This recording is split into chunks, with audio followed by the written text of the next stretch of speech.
They'd gone 90 days without a workplace injury.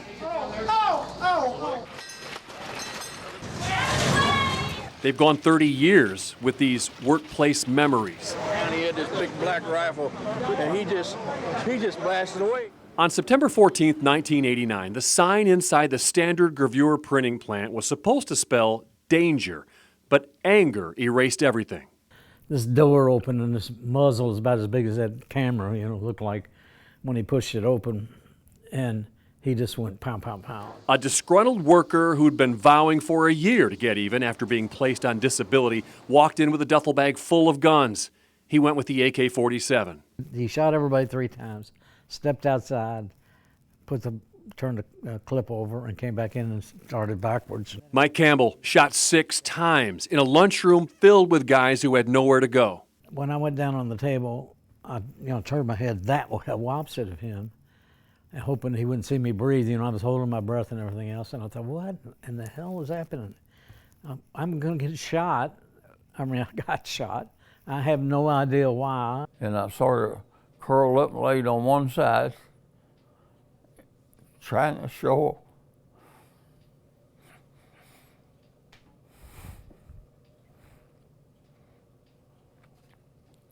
Trying to play dead? Yeah, I was trying to show up. I wasn't breathing. Yes. I didn't want to move a finger. Gordon Shearer was in the lunchroom too. It's taken 30 years, but he can finally talk about it. I just laid there, opened my eyes. Sort of. Floor's just covered in blood. I didn't know whether I could move my arms, legs. And then the door came open, and it started all over again. He emptied it in there again. People were hiding under their desk, and a couple of gentlemen were hiding in the bathroom. There was no such thing as active shooter training in 1989, no police policy. The first arriving officers rushed inside without body armor, along with TV news photographers. It's the old saying, you'd rather be a dead hero than a live coward. The thing I remember most about that day is none of us had any regard of getting injured.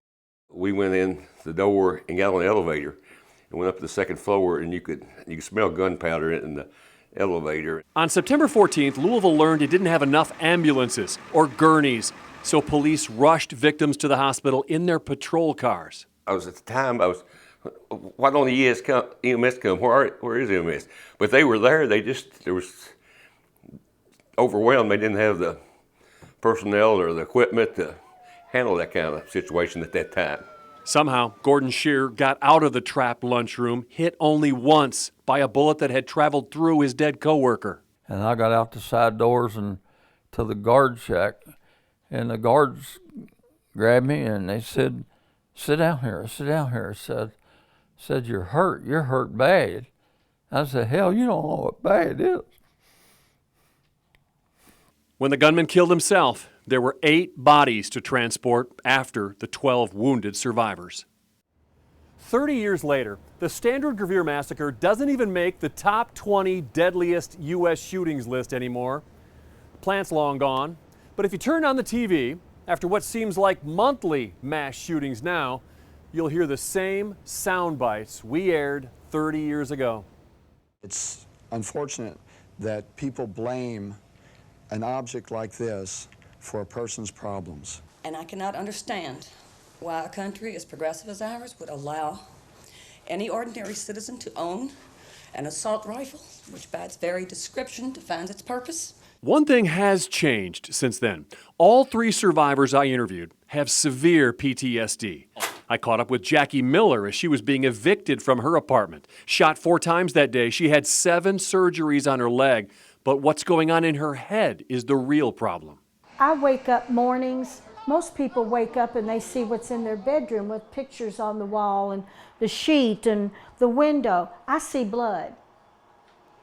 I see my blood and my insides, all the skin that got blown out of me, running down the wall at Standard Gravure. Mike Campbell didn't start suffering from PTSD until 8 years ago. I'll get up sometime and I'll be crazy because can't you see that person over there?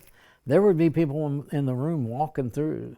The first time Gordon Shearer left the house 2 years after the shooting, there was a birthday party at the restaurant he was at. Somebody saw fit to start popping balloons, and with that, I was up on my feet. I turned tables and chairs over, and I run into all kinds of stuff, and I made a mess before I got out of there, but I got out of there. He got out of the restaurant, he got out of Standard Gravure, and he got out of this interview early because I could tell how badly it was tearing him up to relive it all. The only question left is one I don't have to ask, because he does all the time. I wonder why I'm still here.